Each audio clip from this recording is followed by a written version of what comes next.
Boa tarde a todos que nos ouvem, nos assistem, a todos os internautas. Meu nome é Américo Lourenço Covello Neto, eu sou médico nefrologista, atualmente sou coordenador do programa de diálise e de nefrologia do Hospital Alemão Oswaldo Cruz. E hoje nós vamos falar de um tema muito importante, muito interessante, que é sobre doação de órgãos. Eu vou estar acompanhado de dois experts no assunto, né? Vou estar acompanhado do Dr. Benhu Ferraz Neto. Ele é cirurgião do aparelho digestivo, especialista em transplante, e também vou estar do lado do meu amigo também, Dr. Técio Genzini, que também é cirurgião do aparelho digestivo e também transplantador, né, especialista em transplante. Para a gente, esse tema é muito importante porque no próximo dia 27 é o dia que se comemora e se intensifica e se aumenta a conscientização sobre a doação de órgãos. Doação de órgãos é muito importante que a gente aumente a conscientização, porque com uma doação, né, você pode salvar muitas vidas. E para começar a nossa conversa, eu vou começar com o Dr. Benhu, né, e para ele explicar para a gente, né, dentro da área dele, quais são as doações possíveis, né, e em que situações e que necessidade o transplante pode ocorrer. Obrigado, Benhu, com a palavra. Bom, boa noite a todos. É um prazer enorme, Tércio, meu amigo, Américo, amigo, vocês todos que estão nos acompanhando aí pelo Facebook. Um prazer enorme a gente poder discutir um assunto tão importante quanto esse. E eu queria fazer um agradecimento especial aqui ao Hospital Alemão Oswaldo Cruz, não só pela oportunidade de participar hoje desse evento, como a oportunidade que o hospital nos dá para fazer transplante com qualidade há mais de 25 anos. Então, é um prazer enorme estar aqui falando com vocês sobre isso, num hospital que começou a fazer transplante de rim, um dos primeiros a fazer, o professor Emil Sabaga, que a gente não pode deixar de mencionar aqui. Então, muito obrigado mesmo. Mas, respondendo a sua pergunta, na minha área, o que acontece é o seguinte: a área abdominal, o principal transplante que acontece é o transplante de fígado. Obviamente, é o principal, é o de maior número nesta área. No entanto, outros órgãos podem ser transplantados também. O pâncreas, apesar dele não ser transplantado por uma questão digestiva, ele é um órgão do aparelho digestivo, é transplantado por uma questão endocrinológica, que o Tércio pode falar muito melhor do que eu.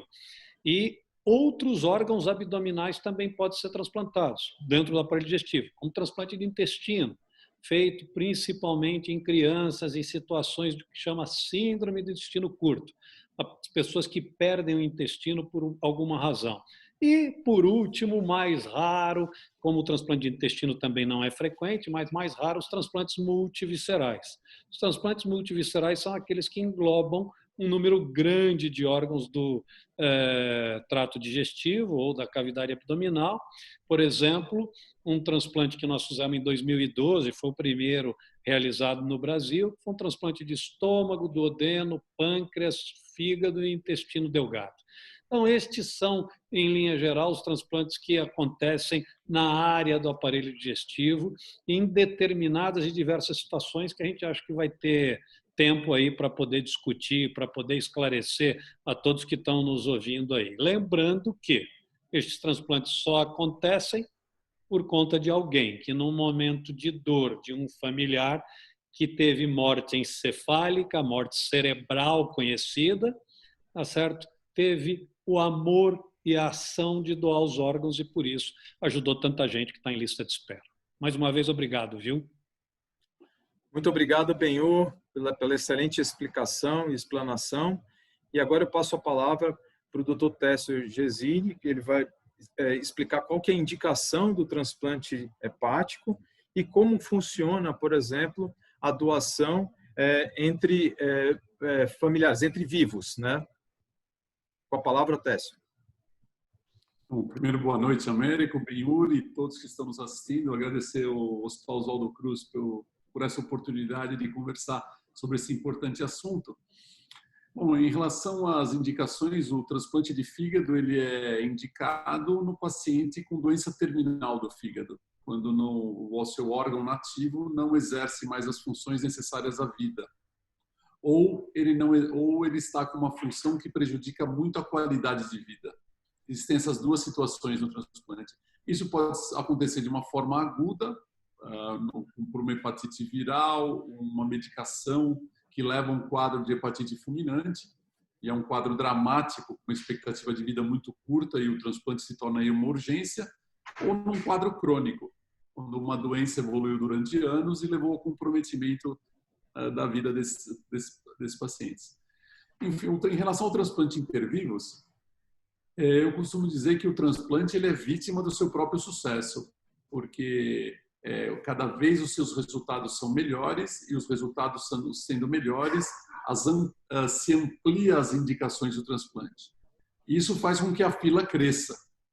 Então, a dependência de doadores, como a quantidade de doadores é insuficiente, as filas aumentam e aumentam os pacientes que sofrem na fila ou que morrem na fila. Então, o transplante entre vivos, apesar dos riscos que ele representa ao doador, que podem ser discutidos em mais detalhes, não são riscos grandes, mas eles existem e devem ser levados em consideração. Ele é uma importante alternativa para que o paciente não enfrente a fila de espera. Então, o paciente que tem um doador vivo, alguém que, por uma ação altruística, queira beneficiar alguém que ama, doar parte do seu fígado, então exames rigorosos são feitos entre os dois, lembrando que a doação entre parentes de até terceiro grau é autorizada, se não for parente tem que haver autorização judicial. Então são feitos exames específicos e o resultado final é um transplante que envolve uma tecnologia avançada, só pode ser feito em grandes centros, como o Hospital Oswaldo Cruz, e o resultado final desse transplante é o mesmo do transplante com o doador falecido. E, portanto, é uma importante alternativa que deve ser sempre colocada para o paciente que está na fila do transplante, na minha opinião. Obrigado, Técio, pela excelente explicação. Para a gente começar, para esquentar aqui, eu vou fazer uma provocação para vocês. Vamos dizer que vocês fossem as maiores autoridades no país, né, sobre transplante, né? Vocês são os maiores especialistas, mas vocês são as maiores autoridades, aqueles que decidem e implantam alguma coisa. O que você faria, Benhur, para aumentar a quantidade de doação de órgãos, né? Se você pudesse tomar essa decisão como tivesse no Ministério da Saúde, por exemplo? Muito obrigado por essa pergunta. E eu acho assim, algumas coisas precisam ser esclarecidas. O Brasil evoluiu muito no decorrer dos últimos 20 anos nesse sentido. A gente saiu aí de um índice de 1995, 2000, a gente tinha aí ao redor de 5 doadores de órgãos para cada 1 milhão de habitantes do Brasil. Hoje a gente tem ao redor de 19. Então, tem um progresso bastante grande nos últimos 20 anos no que diz respeito à doação de órgãos. Como o Tércio mencionou, falta doador. A ação que a gente poderia fazer para aumentar o número de doadores, ela leva em consideração 2 aspectos, na minha opinião. O primeiro deles é educação, educação, educação. Quer dizer, a gente precisa mostrar para as pessoas, para a comunidade, para a sociedade, o que é morte encefálica, o que é a doação de órgãos, o grande benefício que uma doação traz à sociedade, o rigor das listas, o rigor da distribuição de órgãos, por exemplo, o que o Hospital Alemão Oswaldo Cruz está tentando fazer nessa live hoje, mas que isto fosse um programa de governo. Então, um ponto, educação. E o outro ponto, infraestrutura. Porque o que falta, na verdade, é infraestrutura na saúde pública para conseguir transformar todos os potenciais doadores que existem no Brasil, ou a maioria deles, em doadores efetivos. Só para quem está nos ouvindo ter uma noção, a gente teve, o ano passado, mais de 11 mil potenciais doadores.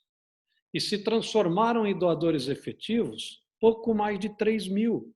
Quer dizer, a gente consegue utilizar 30% dos potenciais doadores efetivos do país, que são subnotificados. Quer dizer, a gente tem mais do que isso. Então, acho que a ação minha seria, primeiro, educar de forma permanente, tá certo? E de forma constante a questão da doação de órgãos, esclarecer as pessoas e os profissionais da saúde sobre isso, que também não conhecem em detalhes, aqueles que não são especialistas, e melhorar a infraestrutura da saúde pública como um todo.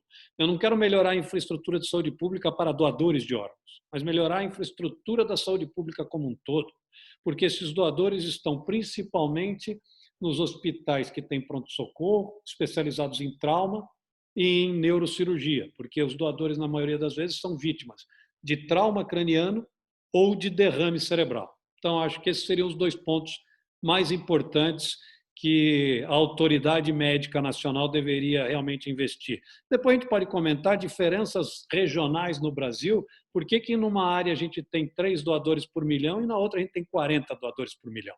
A gente vai entender um pouco melhor a influência disso. Técio, se você quiser comentar também sobre a minha mesma pergunta, fica a pergunta para você também.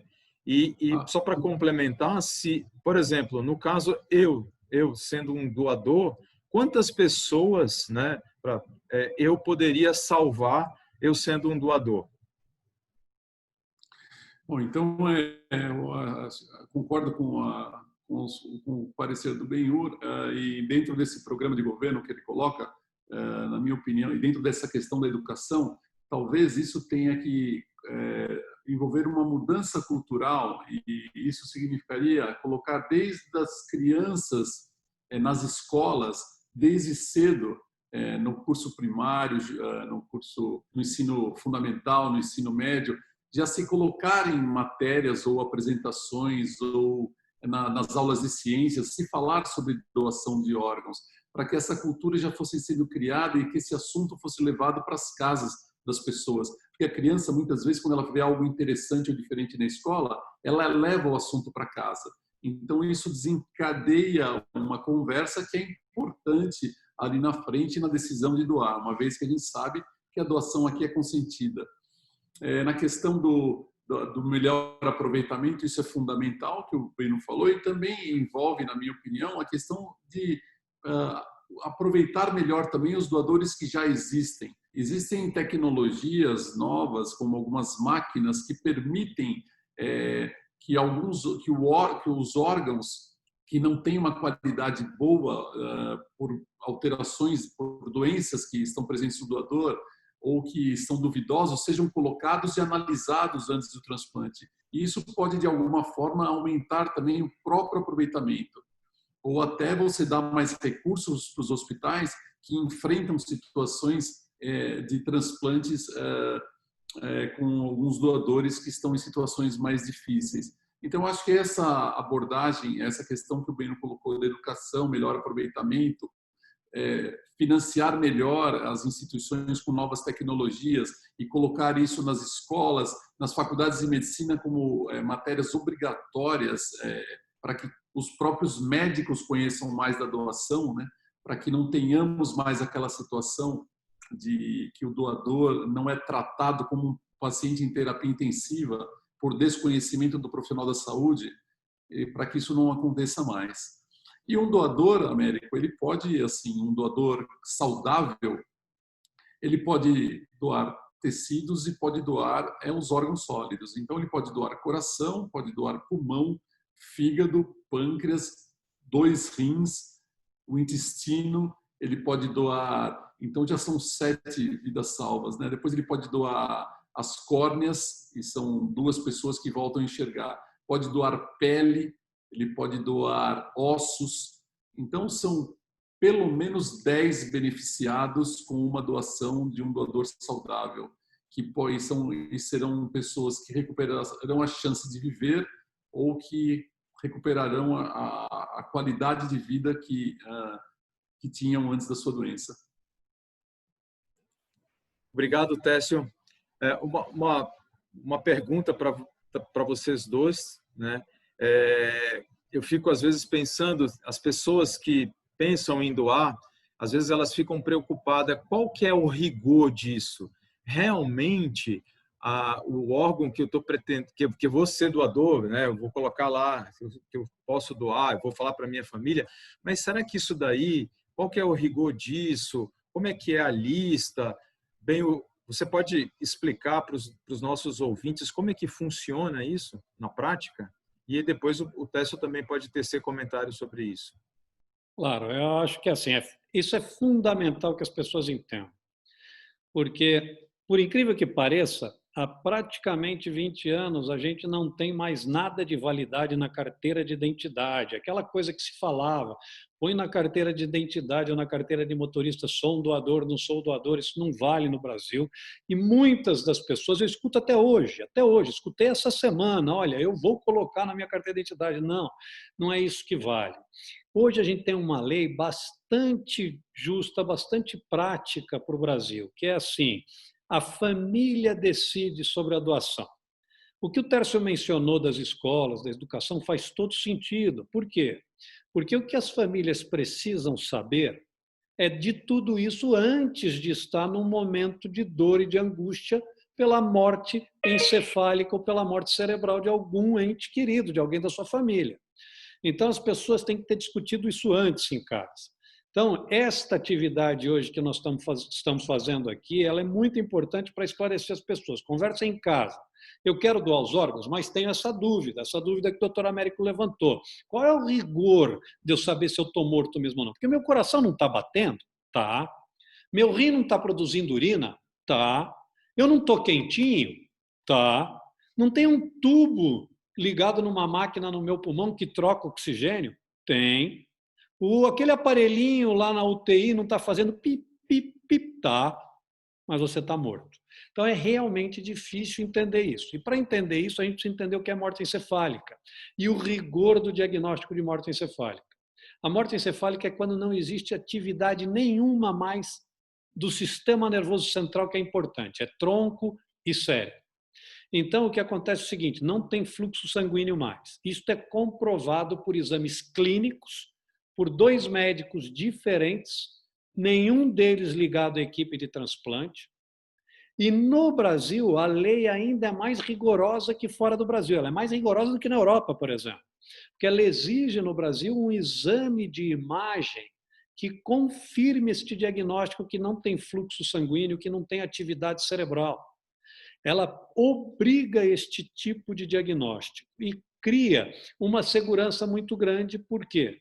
Porque este indivíduo, que apesar de estar com o coração batendo e trocando oxigênio pelo pulmão através de um respirador, ele está fazendo isso por um meio artificial, através de drogas que mantêm medicações, que mantêm o coração batendo por algum tempo, com o único objetivo de fazer com que o sangue continue indo para os órgãos que possam ser usados para transplante. Esse é o único objetivo.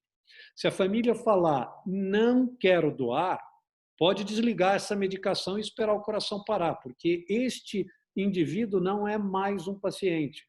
Ele é um cadáver, ele tem atestado, ele tem certificado de óbito.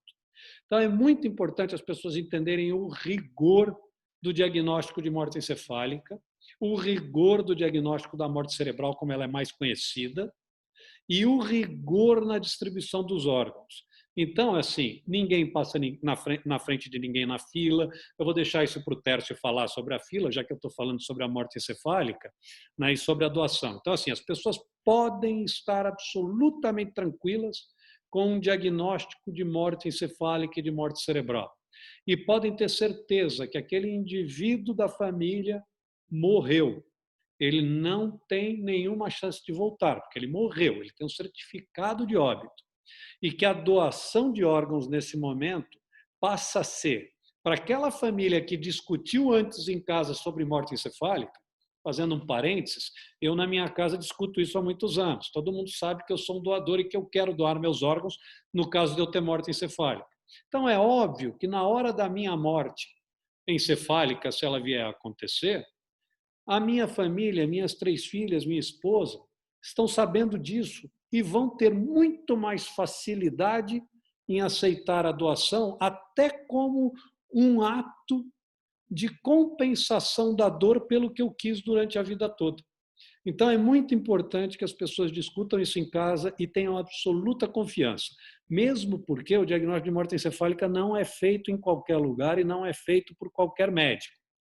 Tá certo? Ele precisa estar treinado para isso, eles são pessoas, na verdade, certificadas para isso dentro de organizações junto à Secretaria da Saúde e os hospitais que funcionam especificamente para isso e não são ligados à equipe de transplante. Obrigado, Benhur. Com a palavra, o Técio. Então, é muito importante isso que foi colocado em relação ao rigor. A despeito de tudo que se ouve falar no nosso país e todas as confusões que se vê em várias áreas, e talvez a área do transplante seja a área mais séria do país e que exista um maior rigor no controle em todas as fases. Então, desde o diagnóstico, existe um rigor muito grande, é a lei mais rigorosa do mundo, tendo em vista as exigências que ela faz. Nós temos os profissionais envolvidos no diagnóstico não são ligados a nenhuma equipe de transplante e, portanto, não há qualquer conflito de interesse em relação a isso. Não existe nenhuma remuneração para esse tipo de profissional que vai lá e conversa com as famílias, nada diferente do que a sua própria profissão fazer disso, o que ele faz disso no dia a dia, né? Que ele faz esse dia a dia. Então, isso é muito rigoroso. E existem várias comissões. Existe a Comissão Intra-Hospitalar de Transplantes, depois passa pela OPA, Organização de Procura de Órgãos, depois passa pela Central de Transplantes, e cada uma dessas comissões fiscaliza tudo o que acontece em relação à doação. Então, fiscaliza a questão da doação, a questão da distribuição dos órgãos, e depois existem outras comissões, que são as câmaras técnicas, que fiscalizam cada transplante realizado, para saber se toda a documentação, se todo o rigor foi seguido ao longo de todo o trajeto, desde a doação até o transplante. Então, seria muito bom se no nosso país todas as estruturas funcionassem com o rigor que funciona o transplante. Mas isso é necessário, porque isso transmite credibilidade à população. Quem entra na fila de transplante sabe que isso será feito com rigor e com justiça. Sempre se procura a melhor justiça possível. As leis são sempre discutidas nas comissões para que os critérios sejam os mais justos possíveis. E as distribuições também são sempre fiscalizadas, inclusive pelo Ministério Público. Então, todo esse rigor é para dizer, tudo que eu disse aqui é para transmitir segurança no diagnóstico, segurança na distribuição. O sistema de transplantes do Brasil é realmente um exemplo para o mundo. E a população aqui pode ter certeza que, nesse aspecto, ela é muito bem servida. Obrigado, Técio. Eu tenho uma pergunta aqui da nossa amiga Ana Moreira, né? Sobre por que vocês dois acham que ainda há muito preconceito sobre a questão de doação de órgãos. Um pouco vocês já falaram aí da falta de educação e investir mais em educação, né? E ela comenta aqui que será que isso não é pela desinformação? Benhur, por favor. Oi, Ana. Obrigado pela pergunta. Eu acho que você tem toda a razão. Sem dúvida nenhuma, a desinformação é um problema sério no nosso país. Além da desinformação, que realmente é o que eu gostaria de fazer educando. Quando eu digo educar as pessoas nesse sentido, é informar, é colocar as pessoas num conhecimento que elas não têm de outra forma, a não ser numa constante discussão sobre o assunto em todas as áreas, no trabalho, na empresa, no dia a dia, no seguro médico, no ônibus e assim por diante, mas constante. O Américo aqui no começo mencionou que dia 27 agora é o dia da doação de órgãos. A gente tem que fazer desse dia todo dia do ano, 365 dias do ano discutindo esse assunto. Esta é uma coisa, acho que você tem toda a razão, é a desinformação. Mas acho que tem um outro ponto que é um ponto importante, que é a falta de conhecimento sobre este assunto traz a noção de que o transplante acontece como todo o resto no Brasil. Eu costumo falar da lista de espera. A lista de espera ela é determinada por critérios onde os órgãos são distribuídos num critério previamente estabelecido e é assim, ninguém passa na frente de ninguém. Pode ser o presidente da República, ele vai ficar na lista esperando a vez dele, tá certo? Pode. E assim, no Brasil é difícil a gente acreditar nisso. A gente não consegue acreditar que as coisas são feitas com rigor. Como é que a coisa de transplante é? E eu sempre digo o seguinte, o transplante é feito com esse rigor, é feito desta forma, e isto demonstra que é possível fazer tudo nesse país de forma rigorosa e de forma séria, e de forma transparente. É só uma questão política. Sorte que é uma política de saúde pública. Há muitos anos atrás, o governo estabeleceu a criação do Sistema Nacional de Transplantes. Isso fez com que critérios fossem estabelecidos. Mas eu acho que um outro ponto também é assim, boa parte da atenção da saúde pública que a gente precisa, a gente não tem. E aí isto cria para nós um enorme desconforto. Quer dizer, na hora que eu sou um doador de órgãos, a coisa funciona. Mas antes de eu ser um doador de órgãos, quando eu precisei do serviço de saúde, muitas vezes ele falhou comigo. E por isso que eu digo que lá no começo eu não quero melhorar a infraestrutura para o transplante. A infraestrutura precisa ser melhorada para a saúde pública como um todo.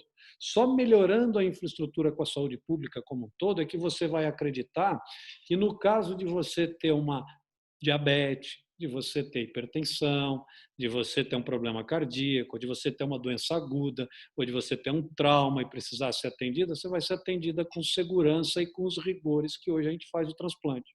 Então, assim, a gente precisa melhorar a saúde pública como um todo também, para que as pessoas tenham credibilidade no sistema de saúde como um todo, não só no transplante. O transplante é um exemplo, a gente tem que seguir o exemplo. A gente está aqui mostrando para vocês que a credibilidade existe, que vocês podem confiar. Mas o sistema como um todo precisa melhorar, além do conhecimento, a confiança no sistema público de saúde que existe e que é um exemplo mundial, o SUS, mas que ainda tem muito pela frente para ficar eficiente. Obrigado, Benhur. E tem uma outra pergunta aqui da Ildinha Santana, né? Eu já vou fazer para o Técio. Quais as doenças que impedem de uma pessoa doar o órgão, né? E se você também quiser complementar alguma coisa, Técio, da pergunta que o Benhur respondeu brilhantemente, sinta-se à vontade. Estou de acordo. Uma das formas de aumentar a eficiência do transplante no país também é a descentralização da saúde e dos recursos. Então, nós precisamos que todos os estados se desenvolvam, todos os estados tenham sistemas de saúde que funcionem, porque os doadores não acontecem numa única região do país. E não deve ser uma única região que receba toda a população do país para fazer o transplante. Os doadores e os receptores e as pessoas doentes estão em todas as partes do país. Então, todas as partes do país devem ter condições de identificar um doador, manter esse doador. As famílias devem ter segurança no seu atendimento, no seu acolhimento em todas as partes do país, para que na hora de uma eventual doação digam sim e permitam que a vida siga em frente. Em relação à pergunta da Edildinha, quais as doenças que impedem de ser doador de órgãos? Então, sempre um doador ele é analisado como um paciente. Então, doenças que ele tenha que comprometam um determinado órgão, então esse órgão não pode ser aproveitado. Então, se esse doador tinha um problema na córnea, então as suas córneas não podem ser aproveitadas. Se esse doador ultrapassa uma certa idade e o seu coração já não tem uma performance boa, o seu coração não pode ser aproveitado, mas os rins, o fígado, os outros órgãos podem. Então, cada doador, a princípio, tem a possibilidade de doar todos os órgãos, mas existem critérios específicos de cada um que serão analisados dentro de uma análise clínica, que são dentro de exames específicos que são realizados e então cada um é avaliado. Agora, de uma forma geral, quem não pode doar?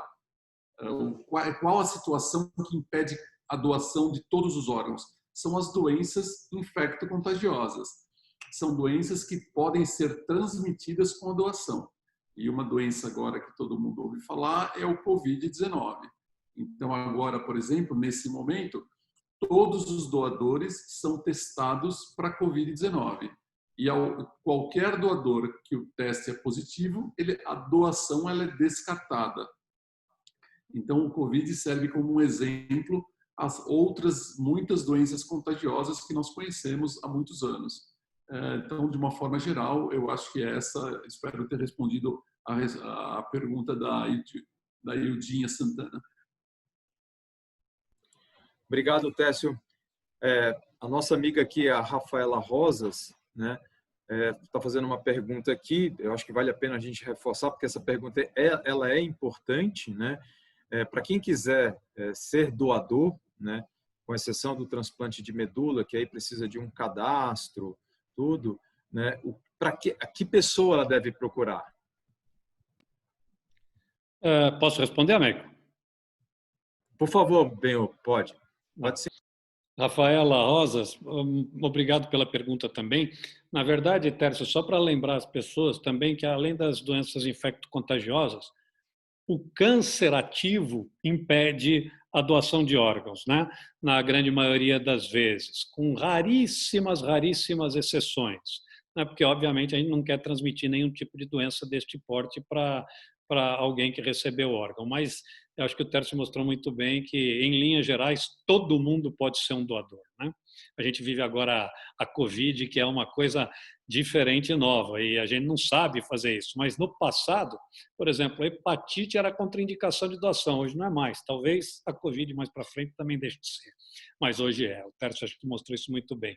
A Rafaela diz o seguinte, quem que ela precisa procurar, né?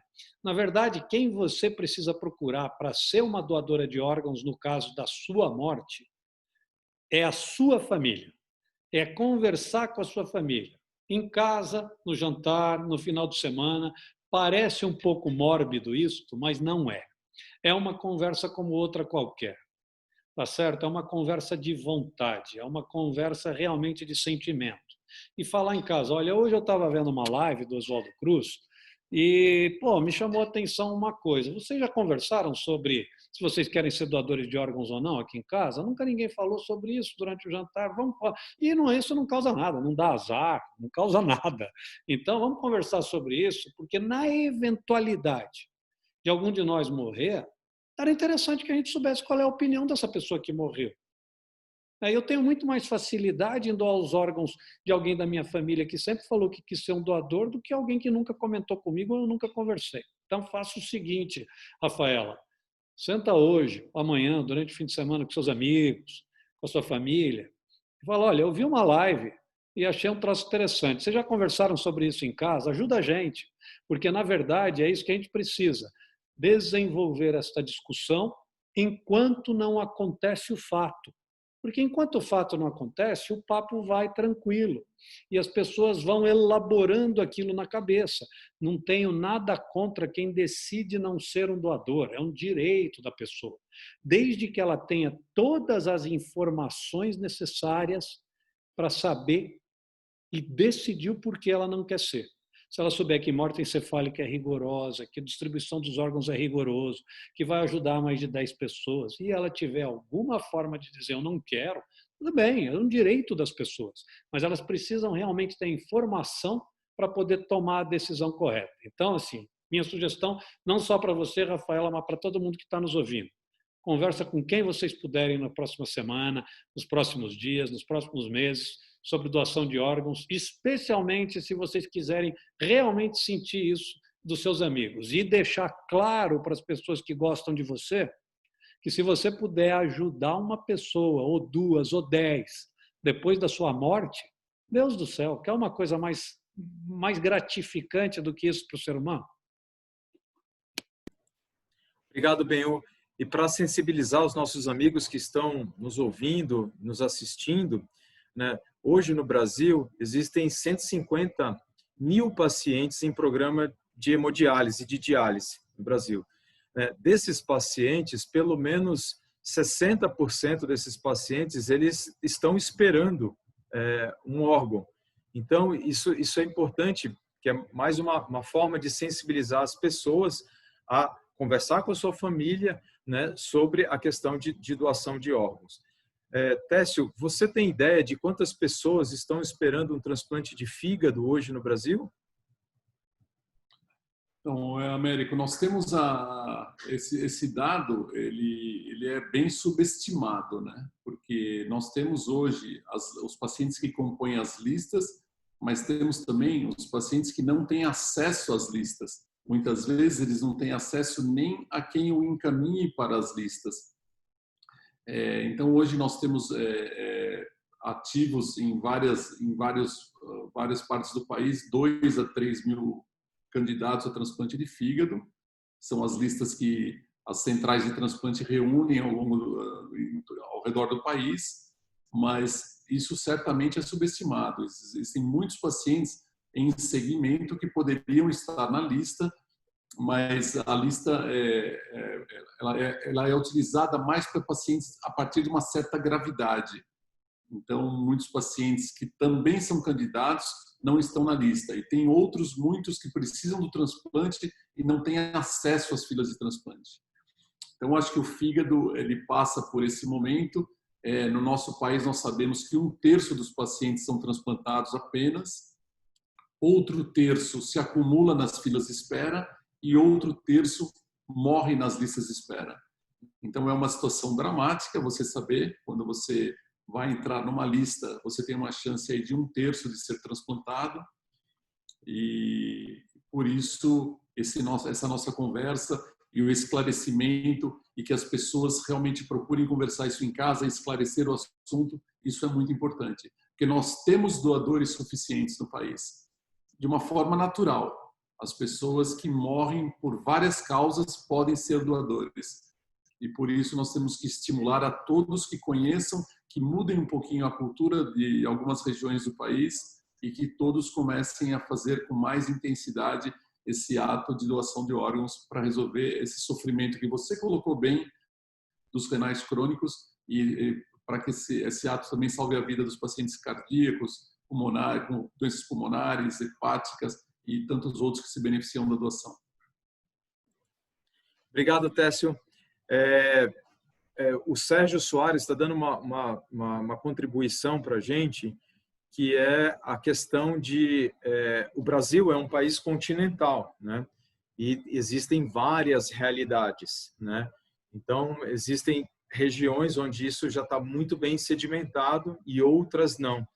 E eu queria que o Benhu comentasse isso, né? O que fazer para as outras regiões que não é tão sedimentado a cultura de doação, né? Para o que a gente pode fazer para melhorar. Com a palavra, Benhu. Não, olha, Sérgio Soares, você tem toda a razão. A gente vive num país que tem diferentes países, né? Que juntam essa enormidade desse Brasilzão aqui continental. Então, assim, alguns números só para ajudar também nessa conscientização. O Tércio estava comentando da chance de ser transplantado de fígado, mas assim, a necessidade, por exemplo, de um transplante de fígado num país é de 25 transplantes 25 a 30 por cada milhão de população. Quer dizer, a gente tem aí aproximadamente 6.500 transplantes de fígado necessários no Brasil. Pra vocês terem ideia, a gente faz 2.200, esse 1/3 que o Tércio comentou. Então, a gente está muito aquém. Com essa diferença do Brasil, a gente pode exemplificar com números reais. Então, vou te dar números reais, Sérgio, do final de 2019. A região norte do Brasil tinha 3,7 doadores por cada milhão de população no ano. A região sul do Brasil tem 36 doadores por cada milhão de população no Brasil. 10 vezes mais doadores por milhão de população. Então, esta é uma coisa realmente impressionante. Se a gente for para a região sudeste, a gente tem aí 20 doadores por milhão. Então, ou até um pouco mais, se não me engano. A região sudeste é 20 doadores por milhão.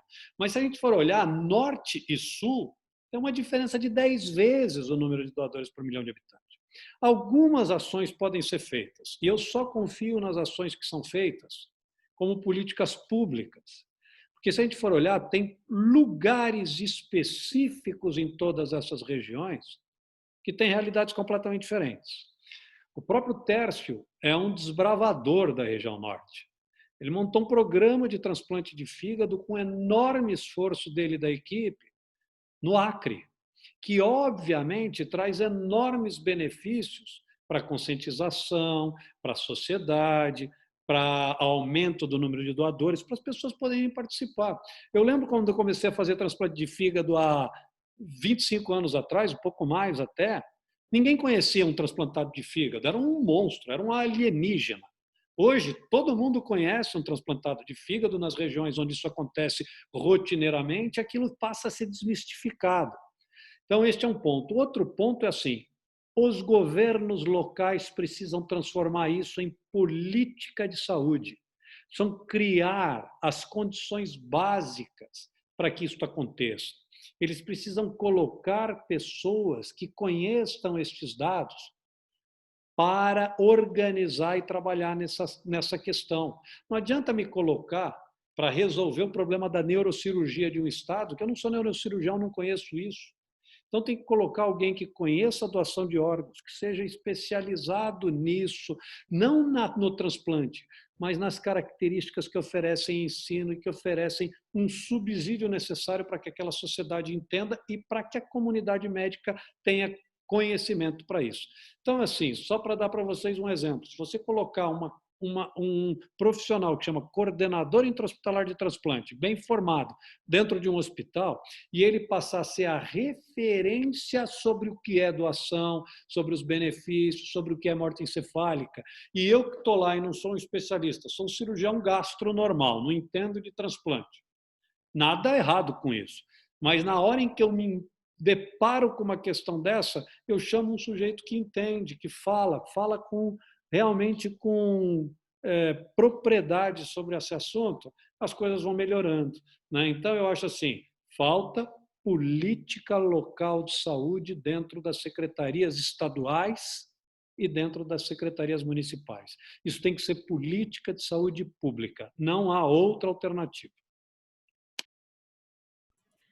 Muito obrigado, Benhur.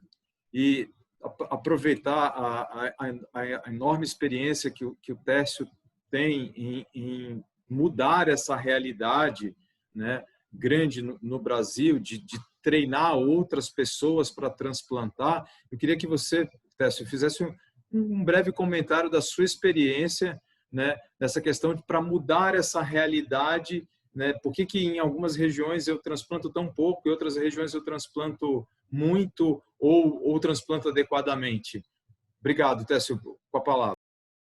Então, essa questão é uma questão que eu tenho um entusiasmo muito grande em conversar sobre ela, porque nós começamos um projeto carinhosamente chamado Transplantes Sem Fronteiras há alguns anos e tivemos oportunidade de fazer transplantes em várias partes do país onde o transplante ainda não existia. Então, nós começamos transplantes de fígado, começamos transplantes renais e de fígado lá em Rio Branco, Acre, fizemos transplantes de fígado no Amazonas, fizemos transplantes de rim, ainda fazemos transplantes de rim em Redenção, no sul do Pará, e eu digo que Redenção é um local de um acesso difícil, porque fica a 500 quilômetros de Marabá e 500 quilômetros de Palmas, que é onde estão os aeroportos mais próximos. Então, essas situações, na nossa visão, por exemplo, um paciente que faz diálise lá em Redenção, como ele conseguiria se deslocar para um centro transplantador e depois ir viver em Redenção e fazer o seu segmento? Ele teria que mudar toda a sua vida. Isso também acontece lá em Rio Branco, no Acre.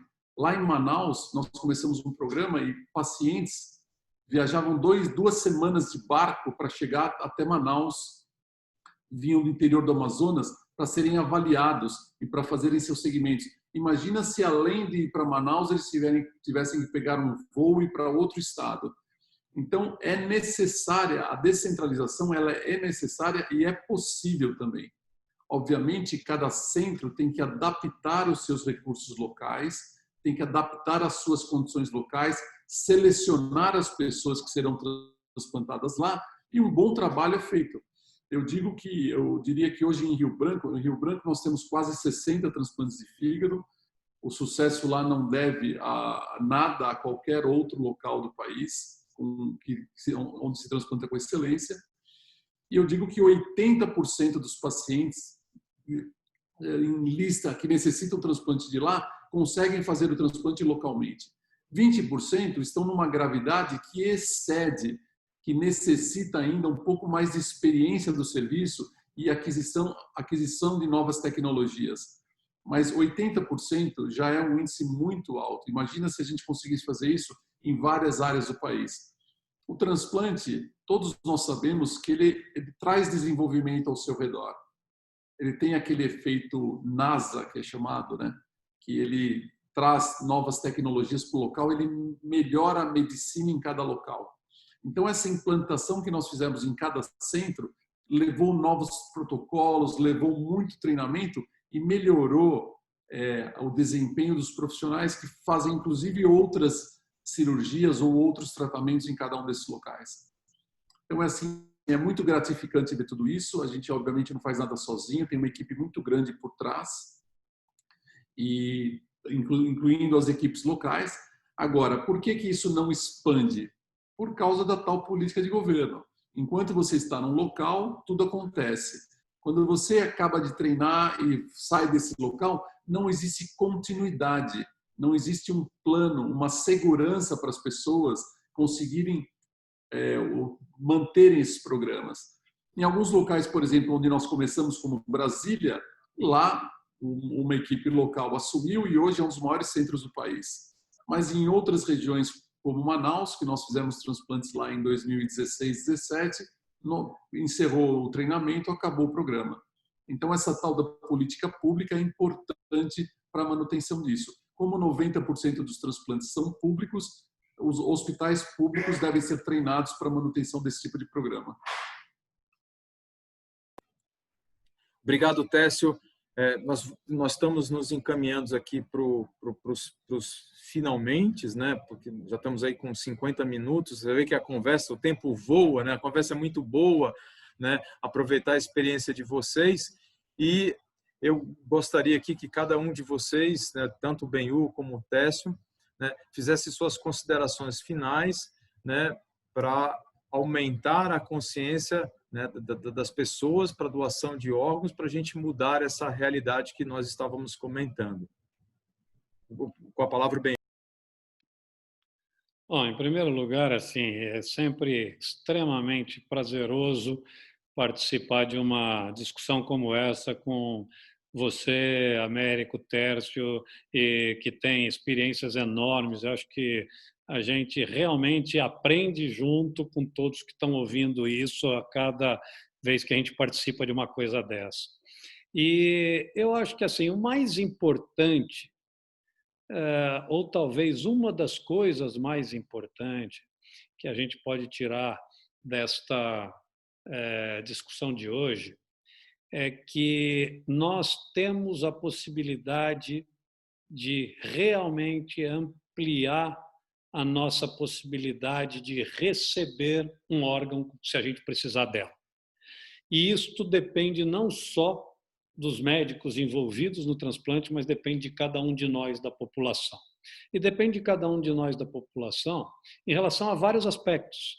Em primeiro lugar, em relação à conscientização, que nós já falamos bastante aqui, mas que eu vou repetir, sobre a doação, a necessidade da doação, o ato de amor que é doar, a discutir isso em casa, deixar isso claro para a família e ser um doador de órgãos no caso de desenvolver morte encefálica por algum motivo. Tá? E contribuir com tanta gente que está em lista de espera.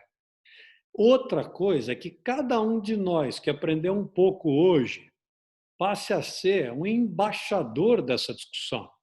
A gente não pode esperar a próxima live no dia 27 de setembro do ano de 2021 para repensar nesse assunto. Nós temos que repensar nisso amanhã.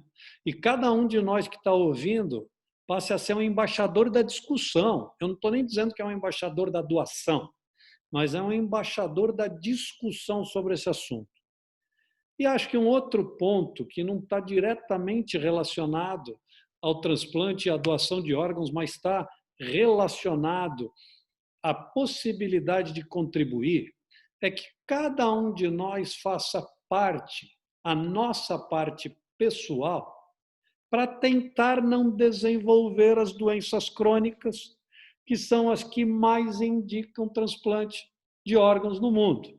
Então, assim, se a gente puder contribuir com todas as coisas para não ter as doenças renais, que você, Américo, pode explicar e aproveitar essa oportunidade que a gente pode evitar, para não ser hipertenso, para não ser diabético, para não evoluir com insuficiência renal que precisa de um transplante. As medidas que evitam contaminação das hepatites. Uma das causas mais frequentes hoje no mundo para indicação de transplante de fígado é o acúmulo constante e progressivo da gordura no fígado, por a tal da síndrome metabólica, que é diabetes, obesidade, sobrepeso, aumento do colesterol, maus hábitos alimentares, falta de exercício, aumento de gordura no fígado que leva a cirrose. Então, assim, a gente precisa, antes de estar aqui só resolvendo o problema de quem realmente ficou doente, e eu acho que esta é a nossa obrigação, é tentar mostrar para vocês, ok, se ficarem doentes, nós temos como resolver. É um procedimento complexo, que a gente pode melhorar muito no Brasil, aumentando o número de doadores, mas que cada um de nós tem que fazer o exercício para não precisar deste procedimento um dia e evitar as doenças que são, em boa parte das vezes, evitáveis. Então, assim, para complementar, só para finalizar, discutam esse assunto em casa, falem sobre doação de órgãos, sabe? Se conscientizem de que isto é realmente sério, funciona bem e que a gente pode ajudar muita gente depois da nossa morte. Discuta isso com a sua família e deixe claro a sua vontade. Tá? E procure ser saudável, ser muito saudável no decorrer da tua vida e ter hábitos saudáveis para que você não desenvolva nenhuma dessas doenças que precisam de um tratamento tão complexo como esse, talvez reduzindo a necessidade e aumentando a possibilidade de quem está em fila de espera. Muito obrigado, Benhur. Realmente, a prevenção, né, por exemplo, no caso das doenças renais, é uma saída, né? É uma das saídas que a gente tem. Né? A gente sabe que as principais causas de doenças renais que levam o paciente a entrar em diálise, quer em diálise peritoneal ou hemodiálise, e precisar do transplante, diabetes, hipertensão, a própria síndrome metabólica, né? Que leva a problemas hepáticos, mas também leva a problemas renais, né? Os obesos é uma causa, é um grupo de risco. Então, por isso, realmente, fazer atividade física, perder peso, tabagismo também é uma outra causa que leva às doenças renais, as doenças cardiovasculares, que muitas delas são preveníveis, né? E existem algumas doenças que, infelizmente, a gente não consegue prevenir, porque são as doenças hereditárias. E para essas, sim, a gente tem que dar uma opção de tratamento, que é o transplante, né? Agora eu passo a palavra para o Técio para fazer suas considerações finais, para aumentar a conscientização dos nossos amigos ouvintes sobre doação de órgãos. Então, agradecer essa oportunidade, e foi muito bom falar com vocês sobre esse assunto que a gente tem muito entusiasmo em conversar sempre, né? É um assunto que motiva muito o nosso dia a dia. Nesse momento de pandemia, todo esse pânico causado pela pandemia, o que vocês falaram em termos de prevenção é um alerta que deve ficar sempre. As pessoas devem seguir suas vidas, devem procurar os seus atendimentos médicos, devem retomar as suas atividades físicas, as suas dietas saudáveis, não devem ficar em casa só trancadas, comendo um monte de fast food e gerando problemas da sua própria saúde. Então, as pessoas devem voltar aos seus acompanhamentos, aos seus exames periódicos, aos seus tratamentos, com todos os cuidados. As estruturas hospitalares já estão preparadas para receber todas as pessoas. os consultórios estão separados, as entradas dos pacientes infectados ou não estão também separados. Então, primeiro voltem para fazer toda essa prevenção que foi comentada aqui pelo Benhur e pelo Américo, que é muito importante. Em relação à doação, vamos olhar as coisas boas, né? Todas as pessoas são boas, todas as pessoas são solidárias e, além de toda a informação necessária, de toda essa credibilidade que o sistema deve passar, e foi aqui muito bem comentado, as pessoas devem deixar fluir o que existe de bom no coração e na mente de cada um. E a doação é isso, é fazer o bem. Todas as pessoas gostam de praticar o bem. E talvez com isso, se a gente começar a parar de olhar para tanta notícia negativa do dia a dia, tanta confusão, tanta briga e tantas mortes da pandemia, a gente deve tomar todos os cuidados, mas vamos olhar também para as coisas boas que nós podemos fazer pelo nosso país. E uma das coisas boas é fazer crescer os programas de transplante com conscientização, com informação e com solidariedade. Então, acho que fica essa minha mensagem para que todos exerçam um pouco de energia e pensamentos positivos no nosso país. E numa fatalidade, pensem bem quantas pessoas eles podem ajudar e quantas vidas podem ser salvas. E digam sim à doação. Muito obrigado. Obrigado, Técio. Muito obrigado, Benhur, pela excelente exposição. Eu acho que a gente fez o nosso papel, que é difundir o conhecimento, né? E eu concordo, né, 100% com vocês que a educação é o melhor norte, é o melhor rumo para a gente mudar esse cenário, né?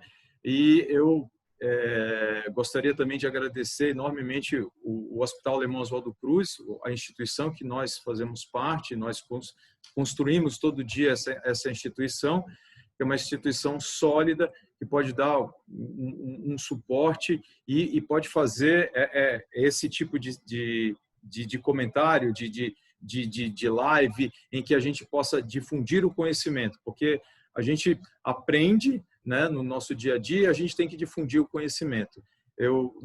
Muito obrigado a todos, e boa noite, e vamos em frente.